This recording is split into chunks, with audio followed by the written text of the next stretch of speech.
Hi, I am Dr. Verma. Today I am going to talk about a unique case of bilateral total hip joint replacement which has been done in a only 22-year-old girl. Usually we do total hip joint replacement in little elderly people where there is arthritis or AVN of the head of the femur, which was commonly seen after corona times because of excessive use of steroids and other problems.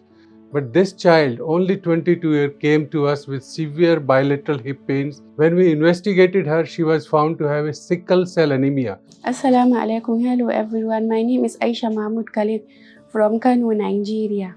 I came here to India to SHALBY Sanar International Hospital to consult a doctor for bilateral hip problem. I am proud to say that in SHALBY Sanar Hospital, we have a great team of hematologists, experienced anesthesia doctors, ICU specialists, and my team itself is a very big team. This surgery was done in association with our orthopedic oncosurgeon, Dr. Lokesh, who has a good experience of complex hip joint replacements. So we both did this surgery one by one, and I'm really happy to announce this was a great success.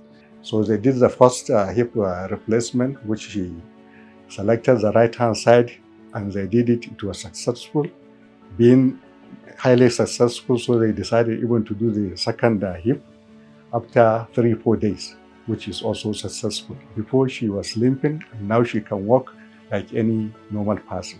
And thanks to my doctor, Dr. Rajesh, Dr. Lokesh. Minimum 30 years, but up to 40 years she can enjoy her life. And in future, if it is required, we can do a revision hip replacement once again. So I wish her all the luck and thank you so very much for listening to me. Thank you.